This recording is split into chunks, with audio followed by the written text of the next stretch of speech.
ଧନୀ ହେବାକୁ ସମସ୍ତେ ଚାହାନ୍ତି, କିନ୍ତୁ ଧନ ସମସ୍ତଙ୍କ ହାତରେ ରହେ ନାହିଁ। ମାତା ଲକ୍ଷ୍ମୀଙ୍କୁ ଧନର ଦେବୀ କୁହାଯାଏ। ଯେଉଁ ଘରେ ମାତା ଲକ୍ଷ୍ମୀ ବାସ କରନ୍ତି, ସେହି ଘରେ ଧନର ଅଭାବ ରହେ ନାହିଁ ବୋଲି ବିଶ୍ୱାସ କରାଯାଏ। ଜୀବନରେ ସଦାସର୍ବଦା ସୁଖ ଏବଂ ଶାନ୍ତି ରହିବା ପାଇଁ ପ୍ରତିଦିନ ଭଗବାନ ବିଷ୍ଣୁଙ୍କ ପୂଜାର୍ଚ୍ଚନା କରିବା ସହିତ ମାତା ଲକ୍ଷ୍ମୀ ଏବଂ ଭଗବାନ ବିଷ୍ଣୁଙ୍କ କୃପା ହେଲେ ଧନ ସମ୍ପତ୍ତି ଏବଂ ସମୃଦ୍ଧିରେ ବୃଦ୍ଧି ହୁଏ। ମାନ ସମ୍ମାନ ଆହୁରି ଅଧିକ ବଢ଼ିଥାଏ। ଜ୍ୟୋତିଷ ଶାସ୍ତ୍ରରେ ମଧ୍ୟ କୁହାଯାଇଛି ଯେ ଯେଉଁ ବ୍ୟକ୍ତିଙ୍କ ଉପରେ ମାତା ଲକ୍ଷ୍ମୀଙ୍କ ଆଶୀର୍ବାଦ ରହିଥାଏ, ତାଙ୍କର ଧନ ସମ୍ପତ୍ତିରେ ବୃଦ୍ଧି ହେବାର ସମ୍ଭାବନା ଥାଏ। ସମ୍ପତ୍ତି ବୃଦ୍ଧି ହେବା ପୂର୍ବରୁ ହିଁ କିଛି ସଂକେତ ମିଳିଥାଏ। ଏହିପରି କିଛି ସଂକେତ ଦେଖୁଛନ୍ତି, ତାହେଲେ ଆପଣଙ୍କ ସହିତ ମଧ୍ୟ କିଛି ଭଲ ହେବାକୁ ଯାଉଛି। ବନ୍ଧୁମାନେ, ଆପଣ ଯଦି ଆମର ଏହି ଚ୍ୟାନେଲକୁ ସବସ୍କ୍ରାଇବ୍ କରିନାହାନ୍ତି, ତାହେଲେ ସବସ୍କ୍ରାଇବ୍ କରିଦିଅନ୍ତୁ।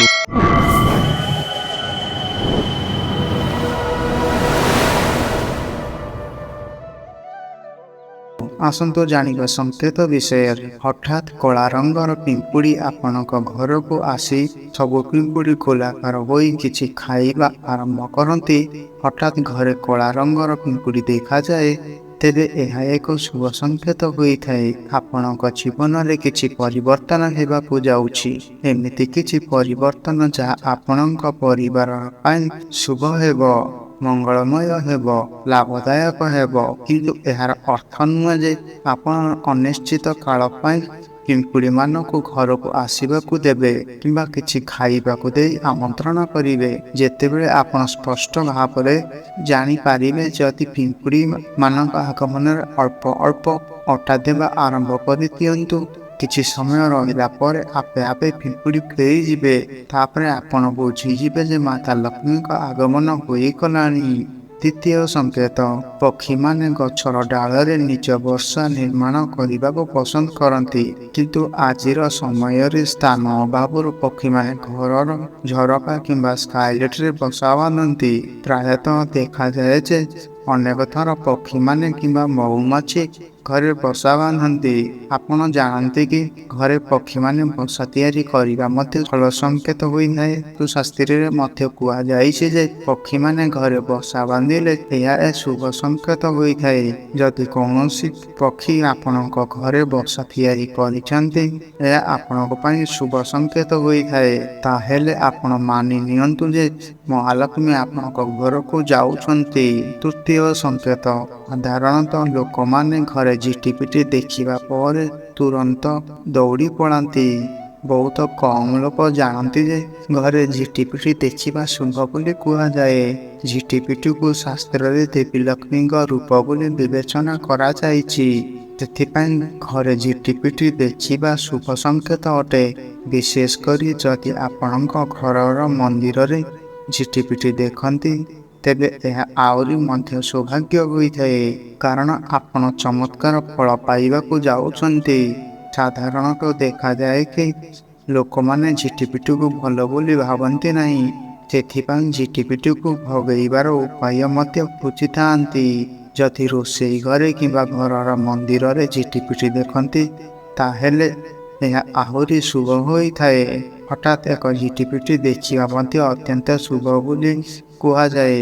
ଯଦି ଘରର ଗୋଟିଏ ସ୍ଥାନରେ ହଠାତ୍ 3ଟି ଝିଟିପିଟି ଦେଖାଯାଏ, ତେବେ ଏହା ଅତ୍ୟନ୍ତ ଶୁଭ ବୋଲି କୁହାଯାଏ।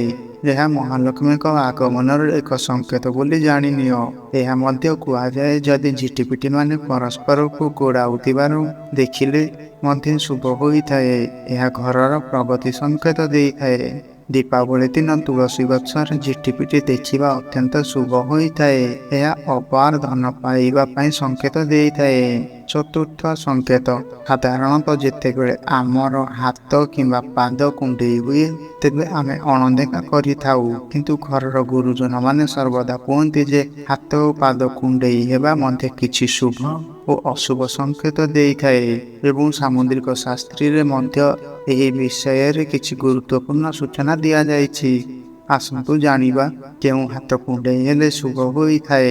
ଯଦି କାହାର ବାମ ହାତ ବାରମ୍ବାର କୁଣ୍ଡେଇ ହୋଇଥାଏ, ଏହା ଏକ ଭଲ ସଂକେତ ହୋଇଥାଏ। ଏହାର ଅର୍ଥ ହେଉଛି କି ତୁମେ ଖୁବ୍ ଶୀଘ୍ର ଧନ ଲାଭର କିଛି ଖବର ପାଇବାକୁ ଯାଉଛନ୍ତି। ପଞ୍ଚମ ସଂକେତ, ଯଦି ଆପଣଙ୍କ ସ୍ୱପ୍ନରେ ଝାଡ଼ୁ, ଭଲ୍ଲୁ, ବଂଶ, ହାତୀ, ନେଉଳ, ଶଙ୍ଖ, ସାପ, ଖଣ୍ଡା, ତାରା ଇତ୍ୟାଦି ଦେଖନ୍ତି, ତେବେ ଏହା ଧନ ପ୍ରାପ୍ତିର ସଂକେତ ହୋଇଥାଏ। ଷଷ୍ଠ ସଂକେତ, ସକାଳେ ଉଠିବା ମାତ୍ରେ ହିଁ ଶଙ୍ଖ ଧ୍ୱନି ଶୁଣନ୍ତି, ତେବେ ଏହା ମହାଲକ୍ଷ୍ମୀଙ୍କ ଆଗମନର ସଂକେତ ହୋଇଥାଏ। ସପ୍ତମ ସଂକେତ, ଘରୁ ବାହାରକୁ ଯିବା ସମୟରେ ଆଖୁ ଦେଖାଯାଏ, ତେବେ ଏହା ମଧ୍ୟ ଧନ ପ୍ରାପ୍ତିର ସଂକେତ ହୋଇଥାଏ। ଅଷ୍ଟମ ସଂକେତ, ପେଚାକୁ ଆମେ ମାତା ଲକ୍ଷ୍ମୀଙ୍କ ବାହନ ବୋଲି ଜାଣିଛେ। ପେଚା ବିଷୟରେ ଆମ ସମାଜରେ ଅନେକ ପ୍ରକାର ବିଶ୍ୱାସ ପ୍ରଚଳିତ ରହିଅଛି। ପେଚାକୁ ରାତିର ରାଜା ମଧ୍ୟ କୁହାଯାଏ। ପେଚାକୁ ଭଲ ଏବଂ ଖରାପ ଘଟଣାର ପୂର୍ବାଭାସ ହୋଇଥାଏ। ଶକୁନ ଶାସ୍ତ୍ର ଅନୁସାରେ କିଛି ଜାଗାରେ ପେଚାକୁ ଦର୍ଶନ କରିବା ଶୁଭ ହୋଇଥାଏ ଏବଂ କିଛି ଜାଗାରେ ଅଶୁଭ ହୋଇଥାଏ। ଆପଣ ଯଦି କିଛି କାର୍ଯ୍ୟ ପାଇଁ ବାହାରିଛନ୍ତି, ସେହି ସମୟରେ ରାସ୍ତାରେ ପେଚା ଦେଖାଗଲେ ଏହା ଧନ ପ୍ରାପ୍ତିର ସଂକେତ ହୋଇଥାଏ। ଆଉ ଯଦି ପେଚାକୁ ଘରର ପାଖରେ ଦେଖନ୍ତି, ତାହେଲେ ଏହା ହାନିକାରକ ହୋଇଥାଏ। ନବମ ସଂକେତ, ଯଦି ଆପଣ କିଛି କାମ ପାଇଁ ବାହାରକୁ ଯାଉଛନ୍ତି ଏବଂ ଯିବା ରାସ୍ତାରେ ଯଦି କୁକୁର ନିଜ ମୁହଁରେ କିଛି ଶାକାହାରୀ ଖାଦ୍ୟ କିମ୍ବା ରୁଟି ଆଣୁଥିବାର ଦେଖନ୍ତି, ତେବେ ଏହା ମଧ୍ୟ ସଂକେତ ଦିଏ ଯେ ଆପଣଙ୍କୁ ଧନ ଲାଭ ହେବାକୁ ଯାଉଛି। ଦଶମ ସଂକେତ, ଯଦି ଆପଣ ସକାଳୁ ସକାଳୁ ଘରୁ ବାହାରକୁ ଯାଉଥିବା ସମୟରେ ଝାଡ଼ୁ ମାରୁଥିବାର ଦେଖନ୍ତି ଏବଂ ଲଗାତାର ଅନେକ ଦିନ ପର୍ଯ୍ୟନ୍ତ ଏମିତି ଦେଖିବାକୁ ମିଳେ, ତାହେଲେ ବୁଝିବେ ଯେ ଆପଣ ଖୁବ୍ ଶୀଘ୍ର ଧନୀ ହେବାକୁ ଯାଉଛନ୍ତି। ସ୍ୱପ୍ନ ଆମେ ସମସ୍ତେ ଦେଖିଥାଉ। ବିଶେଷ କରି ସ୍ୱପ୍ନ ରାତିରେ ହିଁ ଆସିଥାଏ। କିଛି ସ୍ୱପ୍ନ ଭଲ ଥାଏ, କିଛି ସ୍ୱପ୍ନ ଖରାପ ଏବଂ କିଛି ସ୍ୱପ୍ନ ବହୁତ ଭୟାନକ ମଧ୍ୟ ହୋଇଥାଏ।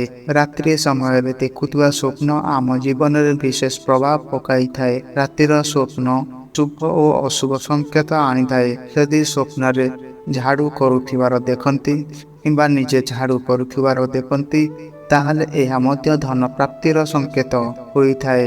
କାରଣ ହିନ୍ଦୁ ଧର୍ମରେ ଝାଡ଼ୁକୁ ମା ଲକ୍ଷ୍ମୀଙ୍କ ରୂପ ବୋଲି ବିବେଚନା କରାଯାଇଛି। ଆଶା କରୁଛି ଭିଡ଼ିଓଟି ଆପଣମାନଙ୍କୁ ଭଲ ଲାଗିଥିବ। ଯଦି ଭିଡ଼ିଓଟି ଭଲ ଲାଗିଥିବ, ଗୋଟେ ଲାଇକ୍ କରିଦିଅନ୍ତୁ। ଆମ ଭିଡ଼ିଓକୁ ସବସ୍କ୍ରାଇବ୍ ବି କରିଦିଅନ୍ତୁ। ଜୟ ଜଗନ୍ନାଥ।